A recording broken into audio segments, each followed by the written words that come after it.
Invitados de la semana. Bueno, estamos entonces aquí de regreso con nuestro segundo invitado. Se trata de Aldo Ottati. Aldo es de origen ecuatoriano, tiene 5 años y medio aquí en Canadá. Tiene bastante formación en MBA, tienes en finanzas y además eres asesor financiero con bastante experiencia. Cuéntanos, Aldo, ¿cómo fue tu experiencia de llegada acá? Tienes 5 años y medio a Canadá. Bueno, la verdad es que fue una experiencia muy agradable. Diría yo que teníamos un poco de temor de cuánto se demore la familia en adaptarse. Yo vine con mi mujer y mis hijos y pensábamos, bueno, nos va a tomar, ¿qué será? 1 año y medio, 2 años adaptarnos. Y lo cierto es que nos adaptamos muy rápido. La gente tuvo una acogida espectacular con nosotros. Nos sentimos muy a gusto en el barrio y empezamos a hacer amigos muy rápidamente. Bueno, en ese sentido yo no te puedo decir que sufrí una adaptación severa porque fue muy sencillo y la gente en general nos ayudó muchísimo. Yo no me puedo quejar de eso. Excelente, bueno, Aldo.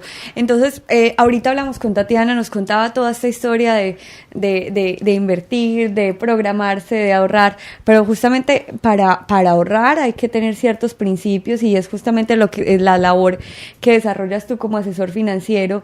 De pronto es un concepto que en Latinoamérica no está muy bien establecido y es que realmente aquí existe una persona que puede dirigir tu proyecto de vida de finanzas en todos los términos seguros, proyección de ahorros, en fin, todo ese tipo de cosas. Cuéntanos un poco acerca de eso y claves para las personas que están buscando llegar a tener un dinero o a adquirir una vivienda aquí en Canadá.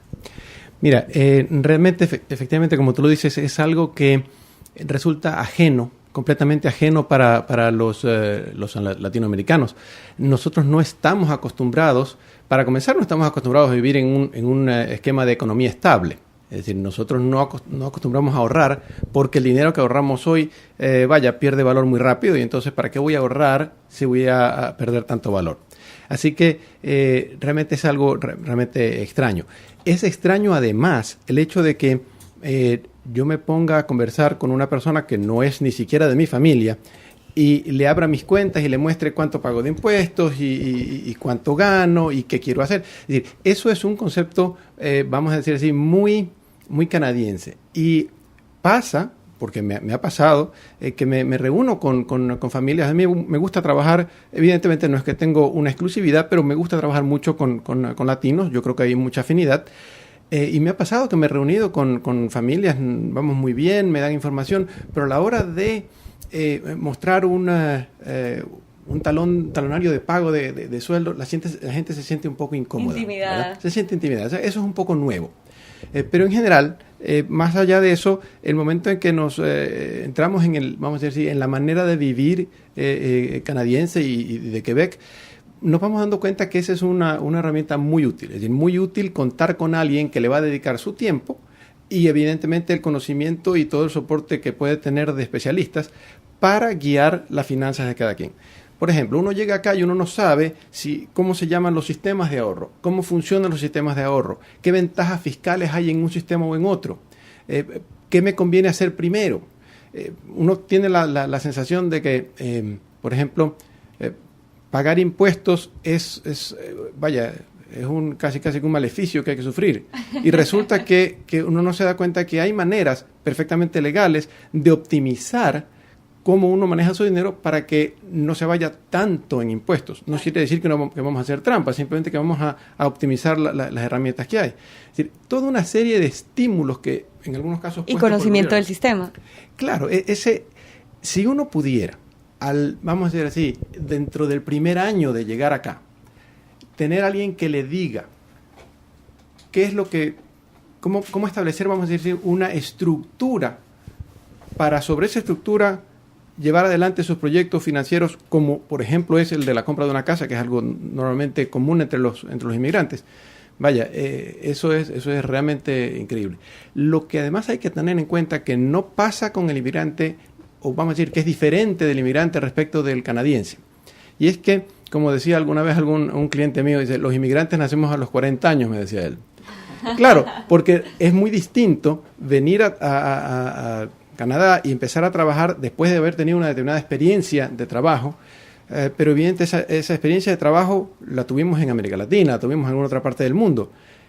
Y el canadiense comienza a establecer un sistema de ahorro, vamos a decir así, acelerado. Porque no es lo mismo comenzar a trabajar desde los 22, 23, 24 años y tener hasta el retiro, no sé, 40 años por delante, que llegar acá, mitad de 30, digamos, mid-30s, y uno dice, oye, bueno, ya se me pasaron por lo menos 10 de esos 40, ¿verdad? O alguno que llegó alrededor de los 40, ¿verdad? Se me pasaron 20 o casi 20 de esos. Entonces, la voluntad de ahorro que tiene normalmente una familia inmigrante es mucho más fuerte que la que tiene una familia local. Claro. ¿Ya? Y eso hay que aprovecharlo. ¿Para qué? Canalizándolo bien. Claro que sí. Bueno, Aldo, una persona que está en plan de compra de vivienda, como decía Tatiana, tiene que tener empleo, primero que todo, para empezar, tiene que programarse de un ahorro, ese ahorro como desahorro programado o ahorro en diferentes fondos. Cuéntanos un poco las maneras en que se puede ahorrar también. Y para las personas que están recién llegadas, herramientas para empezar a estructurar su vida financiera aquí en Canadá.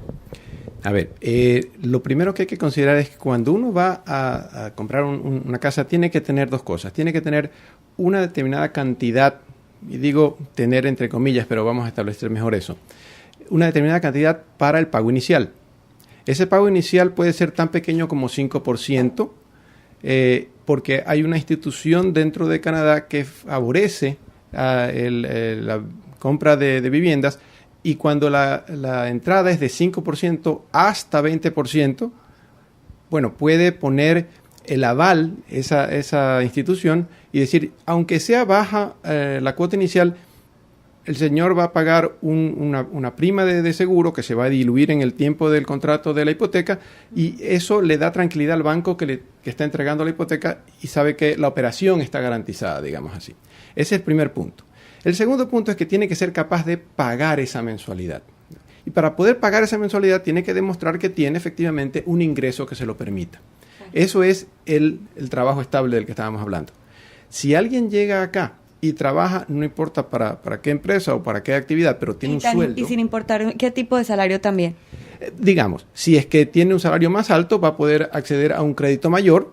Y si va a tener un salario más bajo, pues la casa que se va a poder comprar va a ser no tan cara. Pero de todas maneras, lo importante es tener la demostración de ese ingreso. Bueno, entonces, vamos haciendo un resumen puntual para la gente que está llegando a adquirir vivienda o que está llegando y quiere, pues, como opción de inversión. También eso lo podríamos tratar también. Entonces, 1, tener un trabajo o un ingreso estable. 2, empezar a hacer ahorros o historial crediticio también como paralelo, el ahorro por un lado y por el otro lado el historial crediticio. Y finalmente, como tercer punto sería simplemente el incremento de ese historial crediticio, como hacerlo de buena manera, tener una tarjeta de crédito. Lo que pasa es que independiente de cuál sea el objetivo financiero que uno quiera apuntar, de todas maneras, cualquier cosa que hagas tienes que tener en cuenta. Esto es como hacer la alineación de un equipo de fútbol. Necesitas tener una buena defensa para que no te metan goles y necesitas tener un buen ataque. ¿Cuál es tu buena defensa? Tu buena defensa es que tú tienes que tener un colchón financiero por cualquier cosa que pase. Es decir, lo que acá llaman rainy day money. Entonces, si alguien, vamos a citar la pregunta que se hacía hace un rato, decía, bueno, ¿qué pasa si alguien llega, vendió su casa, vendió su auto, se vino acá y tiene, no sé, $15,000?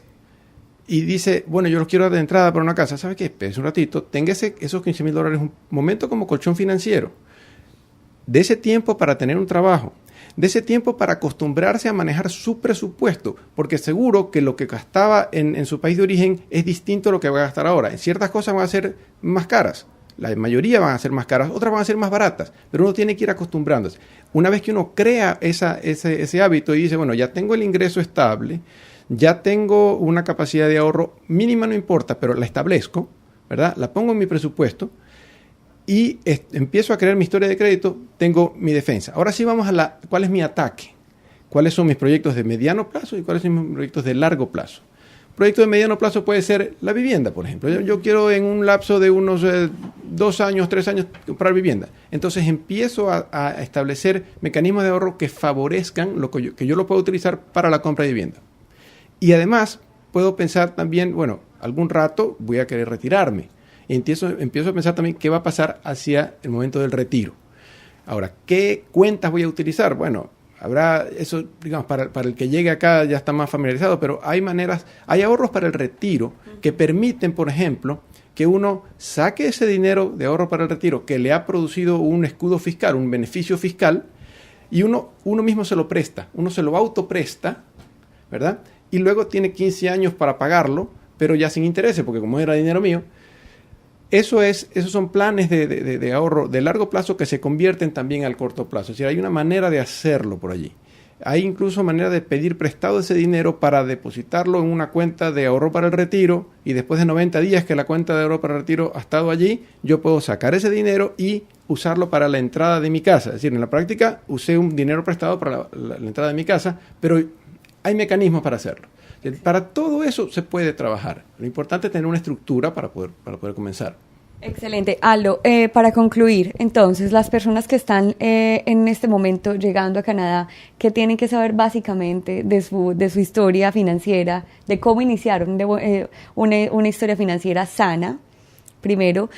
Segundo, cómo proyectarse para adquirir vivienda a 2 años, como decía Tatiana. Uh-huh. Y por último, un consejo que les dejes para que ellos adquieran y abran pues sus expectativas a un asesor financiero, como decías ahora, y quitar un poco ese velo que se tiene de Sudamérica o de Latinoamérica en general sobre la asesoría financiera, y que abran las puertas a una persona que pueda guiarlos justamente por ese camino. Mira, en general yo lo que diría es... creo que no hay que alocarse, no hay que hacer las cosas al impulso. Es preferible tomarse unos meses para estar seguro de qué terreno estoy pisando, y no consumirse todo el colchón financiero que uno traiga en los primeros meses. Tratar de buscar un trabajo, cualquier ingreso es mejor que no tener ninguno, y a partir de eso comenzar a construir. Y hacer del ahorro parte de nuestra rutina mensual. Si nosotros ahorramos para corto plazo, ahorramos para largo plazo, eso dependerá de cada quien. Lo importante es que el ahorro se convierta en parte de nosotros. Si nosotros hacemos eso y no nos metemos en problemas con deudas, porque siempre estamos pagando digamos, hay una de las cosas que nos puede nublar la vista, es que de pronto nos ofrecen una tarjeta de crédito, otra, 2, y a la hora de la hora yo estoy con 3 tarjetas de crédito, tengo capacidad para endeudarme, no sé, de pronto en $10,000. No quiero caer en esa trampa. Ojo. Está bien, me las ofrecieron, puede ser incluso las haya aceptado. No acepten más de 2, mi consejo. Tenga 2, nada más, pero no las lleve a su límite. Entonces, ahorro de manera recurrente, de manera estable, como parte de tu presupuesto. Buscar un ingreso que, aunque pueda parecer bajo el inicio, es preferible tener un ingreso que no tener nada. Y tener claro exactamente en qué estoy gastando mi dinero. Es decir, tener una idea de mi presupuesto real. Eso es el fundamento.